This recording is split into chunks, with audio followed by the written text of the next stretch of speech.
Good morning traders and welcome to today's live trading. Today is the 8th of February and as usual we are on the FTSE 100.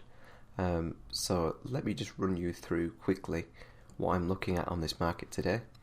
You can see here, maybe a bit clearer on the hourly chart, we've got our first band here around the 7200 level, which we're currently just moving out of the top at the moment.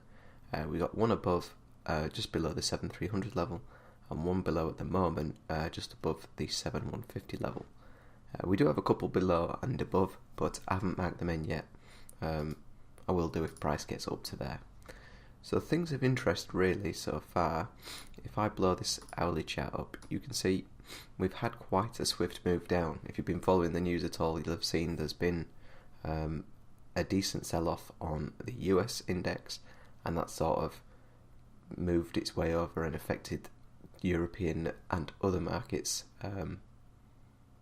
as it's done so. So we've seen quite a lot of volatility on the FTSE as well, to be honest.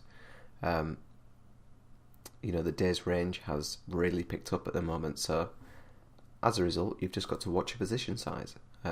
If volatility is going to pick up, instead of seeing 40 point ranges now, we're maybe seeing 100 point ranges, maybe a little bit more. You just adjust your position size accordingly. So our usual position size on this account would be, I think, £5 usually we do. So all I'll do, because of the increased volatility for this account, I'll just bring that down to £2.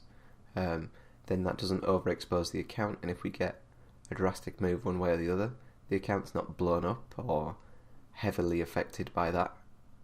We can stick to our risk parameters that we set and carry on trading if something unexpected was to happen. So that's what we'll be doing today, is sort of good practice as what you should be doing with any account that you trade. Whether it's small or whether it's large, these are the things that you should be doing to protect your account.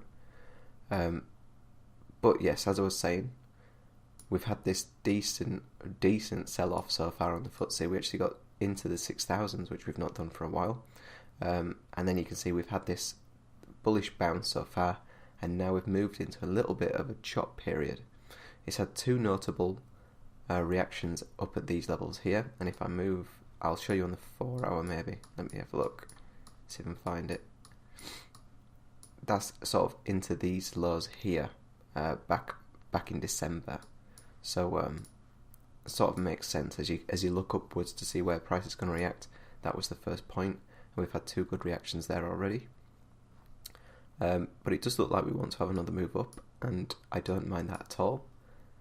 Reason being, if I draw this in here, we've got a little bit of an upward trend line here. It's tested it three or four times. It looks like we could maybe get a test this morning, or we've had a test this morning. And as far as targets upwards go, we've got the close, yesterday's close, just around the 7280 level here, the orange line, and we do actually have an an untouched close and low from, I'm guessing, like the 5th of February that we haven't managed to touch up here. So that is also of interest. So a move up, I am somewhat expecting. That said, I've seen it plenty of times where you've got decent targets above and it still rolls over. And the momentum is definitely to the downside at the moment. Okay, it's had a decent bounce so far, but I would definitely say that the momentum on this market is still to the downside. So that's just something we need to be wary of. Yes, there's good things supporting a move up. So that would be good to see. You can see we've not broken through this band since last night. So if we get a dip in on the open and a buy bar, that definitely is worth thinking about, and something I will probably take if it happens. But we're about 5 minutes till the open, so I'll wait for that to happen, and then I'll update you a little bit further. Okay, so we're coming up to the end of this first 5-minute candle on the 8 o'clock open, and it's looking like we're going to get a decent signal. So we're up at 24 at the minute, so we want to be at 25.1. That's where it's closed. That's where my order's in. So we've got this pop down like I discussed this morning. Our order's just been triggered, and we're into a long position now. But this was the signal candle I was looking for. Just look how quickly price is moving compared to normal. I mean, anybody that watches this channel will have seen how quickly price moves over the last 6 months. It's been so slow. Like, if you do well to get a 50-point range at the moment. It's been 5 minutes and already we've had a 32-point range. So the volatility on the FTSE is much better at the moment. We're getting some nice moves, which makes a change. But hence, like I say, depending on what account you trade in, this is the one I do for the live videos, it's a small account. I'm not going to over-risk this account because that's not the right thing to do. So bring your position size down so that your risk is still adequate. This pin bar here is 23 points big. Usually I'm dealing with pin bars that are maybe 4 points big. So the position can be, a few times bigger. But really, realistically, for a stop wise, we want to be looking down below probably this support line down here, so maybe a 30-point stop, which trading at £2 a point instead of £5 a point brings our risk in at like £60, which is our typical risk on this account. You just have to protect your account at all times and not think, ooh, the volatility is bigger. I'll stay trading at my similar position size and I'll make more money. That's the wrong way to think about it. You should always be thinking about protecting your account first, before you think about those big winners. Because trust me, it won't happen. You'll have a loser first, and you'll wipe out, say, 10, 20, 30% of your account in one trade, and then getting over that is really quite difficult. So protect your account first and foremost. So anyway, we're into this trade. We've got obviously a potential sticking point here in the daily pivot. If we look across from overnight trading, which I don't really like to do too much, but yesterday you can see we did struggle just about at the 7250 level. In fact, there's been a couple of touches around that level there, look. So I would expect somewhere between the pivot and that sort of level. Can I extend that? Extend. Somewhere between that sort of level there, I would expect to see maybe some reaction. Whether it takes us all the way back down remains to be seen. But if we get past there, I think we're looking pretty good for a test of the upper band up here. I'll probably come out around, let me look across, probably about the 725 level, somewhere around there, as a first target. And like I say, with the increased volatility, that's a 50-point target. That's probably the biggest target that I've had since I started doing these live trade videos. Like I say, the volatility at the minute has really picked up.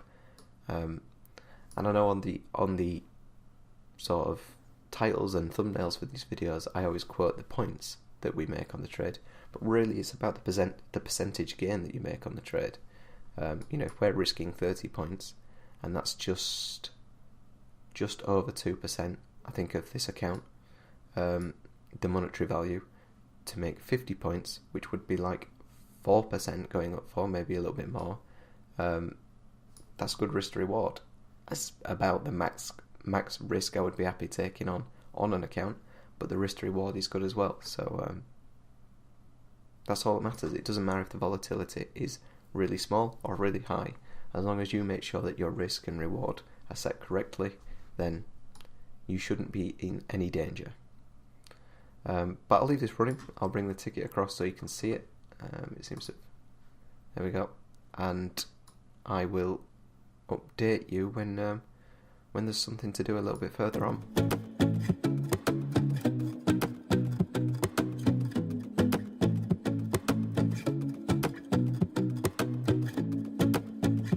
Okay, so like I said, as we took the trade, this area here was definitely going to be the potential sticking point for it.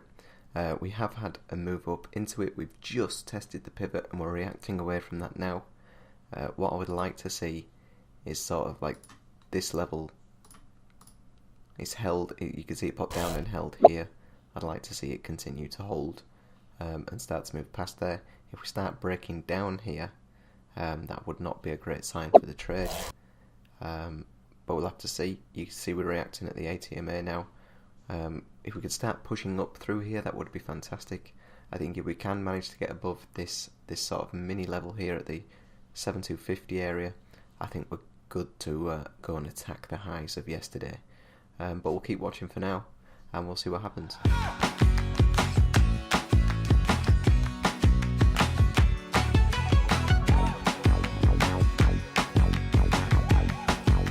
Right, so we've just gone 10 o'clock. The picture really is starting to change.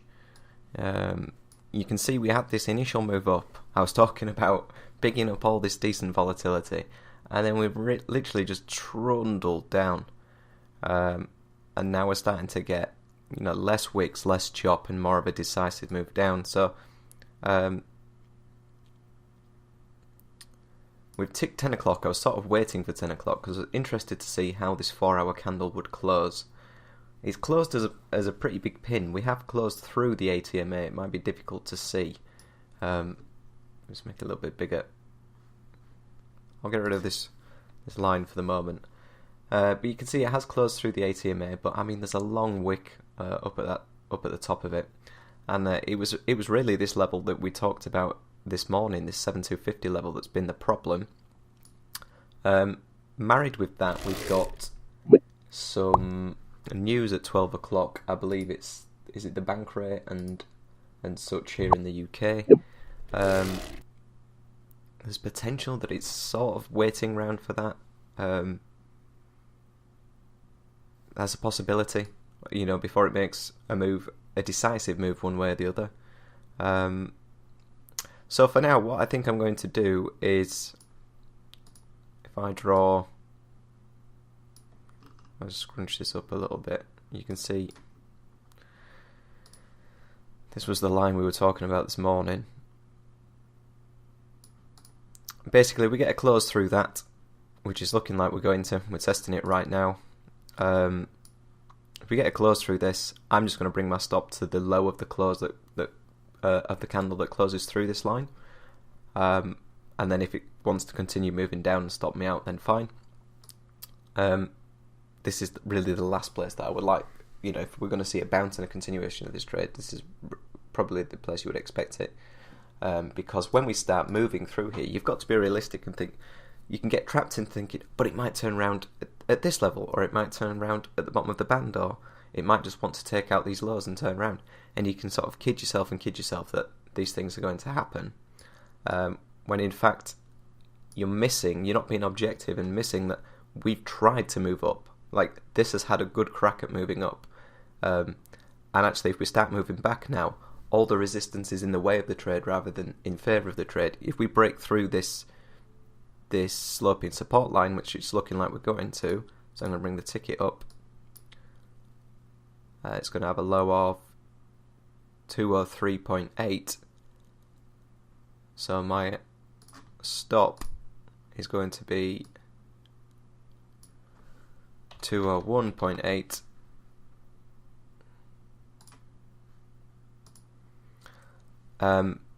Moving back now, we've got to break through this sloping support line. We've got to break past these levels now that were supporting the trade. They're now in the way of the trade. The price has got to break past them again. So really, once you start moving against your position, you have got to be realistic and say, the odds are no longer that probable. And in fact, it's time to exit the trade. Sometimes that can be for a full position loss if it happens quite quickly. Or this has been a couple of hours, so we've actually, because of this candle here, probably not saved much on the risk point of view. Maybe 10 pips, 5-10 pips because of the volatility. But yeah, you've really just got to be objective and sort of say, this isn't working anymore. That's the trade stopped there, so we're out of that one. And just reassess. You've got to stay objective. So that one hasn't worked out for now. We're still in this band of interest, although we are failing to move any higher. So, like I said, although we've got targets above in the yesterday's close and the untouched close and low from a few days ago, that doesn't mean price is going to move up. That gives you a good target to aim for, but it does not mean that price will definitely move up. So it's looking like it wants to come down some now. So if we can get a break below this band and a retest, what would be nice to see is a break of this band, a move up, and maybe a retest of either sort of this level here, or for it to come up and test this sloping support line and fail away. And then you've got added confluences within an area that you're already happy to trade from. So that would be good. But it's just a case of waiting now, waiting for another setup, waiting to see what price wants to do. So I'll update you a little bit further on. So I just wanted to run through something with you. This was the trade we took this morning. We obviously had the move up into the pivot level and we reacted from there and we came back down. And you can just see the big bullish candle, big bearish candle, sorry, and then my stop went below the low of that candle, which was just really a few pips above where I would have had my stop anyway because of the signal candle. But the level was right at 7200 and I think my stop was at 7201.6. And when you're putting in a stop like that, you can think, I should just probably tuck it under the round number, because you hear so often that the round numbers have some, sort of significance. And that went through my head at the time. But I've done that a few times, enough to lead me to actually include it in my testing. And I have honestly found that it's just not worth doing. Because, so, for example, I thought about doing it in this trade, and then the next candle you can see there is the pin, is that green pin. And then we came up. Now at this point, it's really easy to start thinking, what have I done? Why didn't I, for the sake of 5 extra points, put that stop lower? But with that sort of thinking, where do you stop? Like, I should have just tucked it under this, or maybe even under this level or this level, and your stop makes it further and further away from where it actually should be. When in actual fact, what happens is it rolls over anyway. So this is the price currently. And it would have got your initial stop anyway, or the next stop. And all you were doing is prolonging the trade and yourself in this emotional state, when really you need to look at it cut and dry. This was the opportunity. This was the risk. If it gets to here, it's not worth holding. And we said, if it can break this sloping support line, I don't really want to be in it. And it comfortably broke it. Okay, it popped back in there, and there's nothing to say that it would have gone up some more, but it didn't. If I extend this line, you can see it just came up to this sort of sticking point here. It tested this along with the 200 and rolled over again. And what I wouldn't be surprised to see now is this come up and test the supporting, what is a resistance line now, and maybe roll over again. But what would be interesting, if it did do that, came down to this level and wanted to, and gave me a buy signal, that would be interesting, and for a couple of reasons. One, like I said, when we start moving back up, all the points that were supporting the trade, they're now resisting the trade because prices moved below them. Well, we've tested this main one here. We've had this move down. This could have been a potential buy signal, but like I said, you've got all those points in the way now. Well, we've tested one here. So next time price comes up to this, if it's going to, for me, it's definitely got a better probability of breaking through this. We've also tested the pivot, so if we're going to start coming up again, it's likely that we might see a break of that one. So if we were to come up, test this sloping support line, come back down to say this level here and give me a buy signal, we've got obviously the band itself that we like to trade from. We've got that it's tested two major levels in the way of the trade, and also this would leave us with a shoulder, a head, and another shoulder, which is a good pattern for a continuation in the direction that the pattern identifies, for a further move up. So there are a lot of points of confluences there if that was to happen. So I think that's the plan at the minute. We either,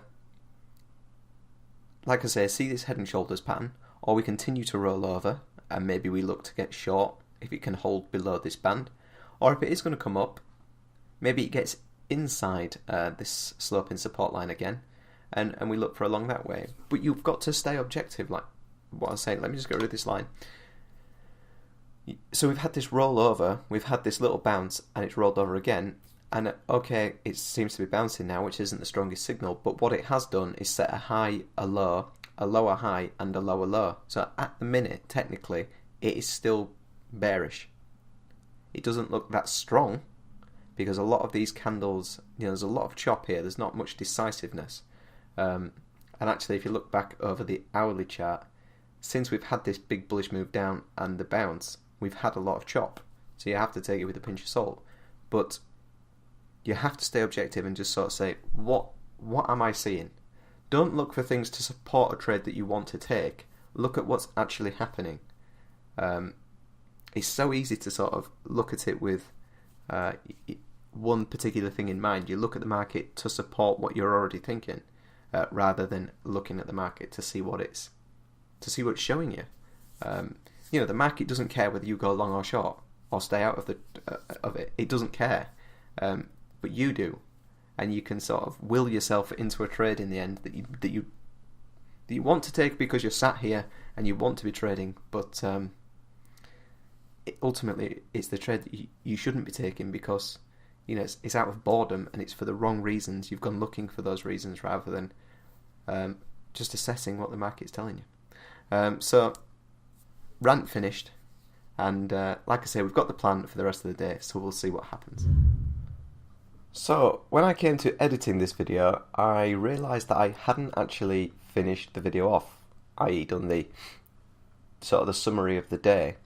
And instead of doing that now, what I wanted to do was basically run you through my review of the trade that I took yesterday. And if I quickly jog your memories, this was the signal that we took here, and we were aiming for basically a band. I think it was around the 7.275 level, up towards there, and the trade stopped, as you can see, just basically at yesterday's pivot. Now, obviously, we're looking to make, I think it was 50 points on the trade with a risk of around about 25, give or take a point or two. Then the risk to reward on that trade's good.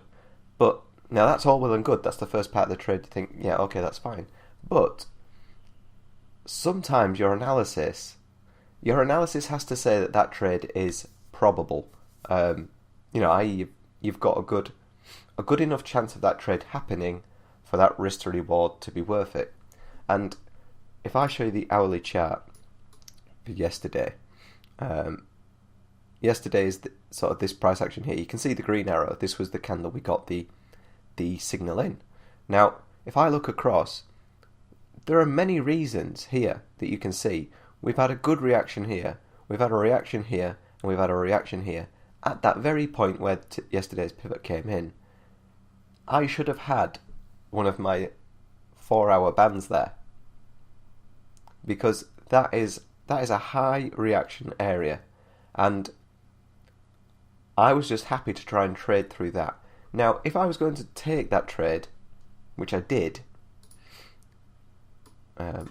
this one, if I'd have known that, if I'd have realised that this was a good enough level of resistance to be classed as a band, then would I have taken this trade still? Well, the target would have been the band. I never trade through these bands because I highlight them because they have got the probability to stop the trade where they get to, when they get to it, right? So if price was getting up here, you're looking at a maximum of about 17, 18 points profit, after your spreads and things.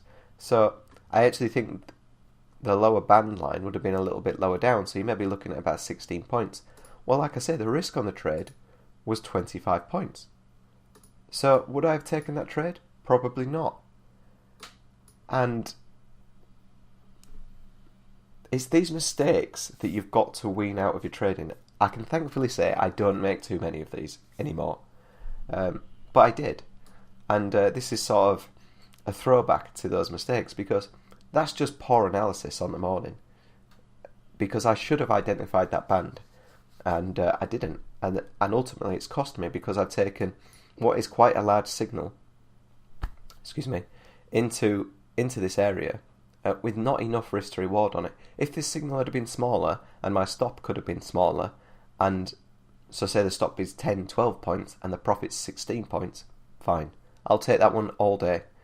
But because the risk to reward was skewed negatively, the only other thing you could have asked yourself, well, if I am going to take this trade with a 25-point stop, I'm going to have a bigger take profit and aimed for this band anyway.